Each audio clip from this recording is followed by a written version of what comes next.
bỏ ra tao bù giờ ông san mày tao cục mong cái nè cha như tây có như cao ro thì mòn bùa ra nó nè mòn bùa nó có thì ấy nhỏ ro đã lang cái đó cái view nó bơi nó to thì sắp bạc của cho phai bra nó sắp bạc ô xịn mà nè sắp bạc để ro thiêng nộp mong bù giờ ông san nó có đâu khó mà nông này cái bọn tây bọn nó cha như tây có mòn bùa ra nhỏ bơi cái đó ဘယ်သူမှတိတ်မဖျော်ဖြစ်ကြတဲ့ဆောင်းပါးတွေမှာလည်းတိတ်မတွေ့ရတဲ့အကြောင်းအရာတစ်ခုရှိပါတယ်။အဲ့ဒါကဘာလဲဆိုတော့နိုင်ငံရေးသမားတဦးလည်းဖြစ်ဘိုးချုပ်အောင်ဆန်းရဲ့ဆရာတဦးလည်းဖြစ်ခဲ့တဲ့မွန်ခေါင်းဆောင်ကြီးနိုင်ဖိုးချိုအကြောင်းပါလေရှင်။သူဟာမွန်လူမျိုးတွေအတွက်သာမကတိုင်းရင်းသားအားလုံးအတွက်ပါစူးစမ်းပေးခဲ့သူတစ်ယောက်ပါ။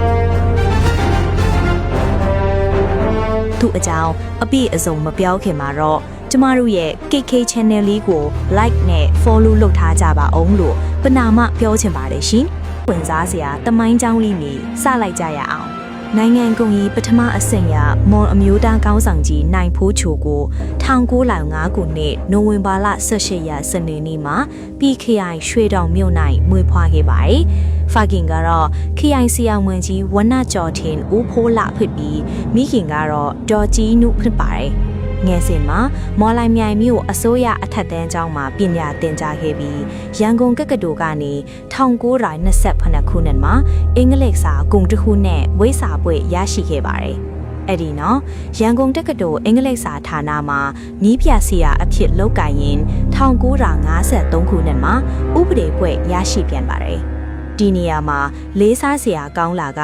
နိုင်ဖိုးချိုဟာဘိုးချုပ်အောင်ဆန်းဦးညိုမြတို့ရဲ့ဆရာတဦးဖြစ်တယ်လို့မျိုးချစ်ချောင်းသားတွေရဲ့လွတ်လပ်ရေးလှုပ်ရှားမှုတွေကိုနောက်ကနေအားပေးကူညီခဲ့သူပါသူဟာအင်္ဂလိပ်အစိုးရခန့်အပ်တဲ့ ICS လို့ခေါ်တဲ့အုပ်ချုပ်ရေးဝန်ထမ်းရာထူးကိုတောင်လက်မခံဘဲငင်းပယ်ပြီးမြန်မာလွတ်လပ်ရေးကိုသာလိုလားခဲ့သူတဦးအဖြစ်ရပ်တည်ခဲ့ပါတယ်နိုင်ဖိုးချိုတဲ့နောက်ထပ်အရေးပါတဲ့လှုပ်ဆောင်ချက်ကတော့မွန်အမျိုးသားနေ့ထပေါ်လာပုံပါပဲတမလာဝိမလဟန်သားဝတ်တီပကူးမျိုးကြီးကိုစတင်တီထောင်တဲ့နေ့ကိုယူပြီးနှစ်စဉ်တပိုးရဲလောပြေကျော်တရက်နေ့ကိုမွန်အမျိုးသားနေ့အဖြစ်သတ်မှတ်ပေးခဲ့သူတွေထဲမှာနိုင်ဖိုးချိုလည်းပါဝင်ခဲ့ပါတယ်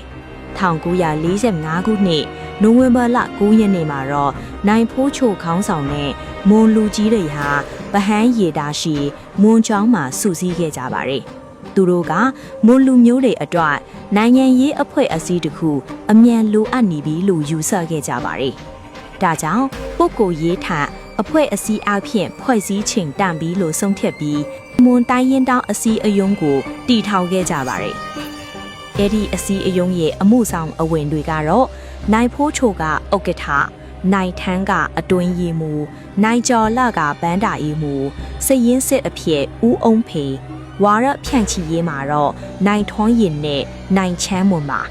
အခြားအမှုဆောင်အဝင်တွေအနေနဲ့ကတော့ဦးမောင်ကြီးဦးစံညွန်းဦးရွှေကြိုင်ဦးဘချစ်ဦးဘသွင်းမွန်ချစ်ဖေဦးကျော်ဝင်းနဲ့ဦးထုံးအောင်တို့ပဲထူကြပါတယ်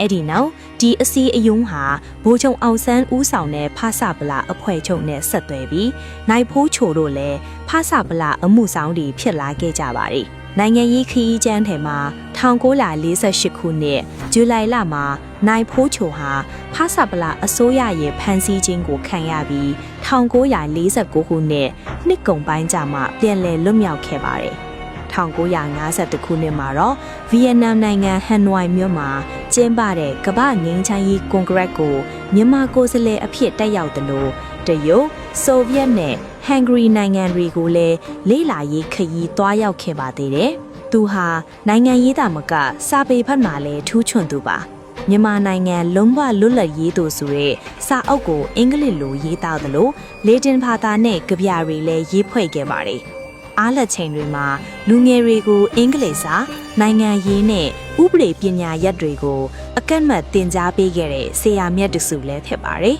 ။နောက်ဆုံးဘဝနီးကုန်းအနေနဲ့ကတော့မွန်နိုင်ငံရေးခေါင်းဆောင်ကြီးနိုင်ဖိုးချိုဟာ1984ခုနှစ်မေလ17ရက်နေ့မှာရန်ကုန်မြို့နေအောင်မှာပဲလူကြီးရောဂါနဲ့ကွယ်လွန်သွားခဲ့ပါတယ်။လူသားကွယ်လွန်သွားပြီမြစ် သူသားရေးခဲ့တဲ့နိုင်ငံရေးတိတ်ခါနဲ့မရင်ရိုင်တဲ့စိတ်ဓာတ်တွေကတော့မျိုးဆက်များအတွက်အတူယူစရာသမိုင်းမှတ်တိုင်တစ်ခုအဖြစ်အမြဲတမ်းကြံရစ်နေမှာပါဆိုတာကိုတင်ဆက်ပေးလိုက်ရတာပါ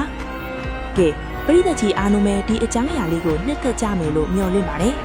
နောက်နောက်လေးထူးခြားတဲ့အကြောင်းအရာတွေဆက်ပြီးတင်ဆက်ပေးသွားမှာမို့စောင့်မျှော်အားပေးကြပါဦးနော်အားလုံးကိုချစ်ပါတယ်ရှင်ဘိုင်ဘိုင်bỏ rồi tao anh nhỏ bơi cho to thì tem hoàng đâm đàm thì hoàng trên nào có bôi tem nữa bôi hụt bôi bỏ thì bôi rồi tem cái tem mà bôi bỏ là tí riêng hoàng một món vừa đã chả cái sama riêng liên quan là thì như tao tem nữa cái hot cái là món là bỏ thoát cái tay kịch cùn cho lại tao hạ cào cậu nè bọn là đột mà cầm lê có tiếng tao là cha ali muốn đời hả mày một nhà mà này kèn cậu đạp sắc cặp để cậu con rau hoa môn vừa này đó anh nhỏ bơi cái to thì wow, rồi đó mày chọn thay sản đó vậy tăng cùi đáo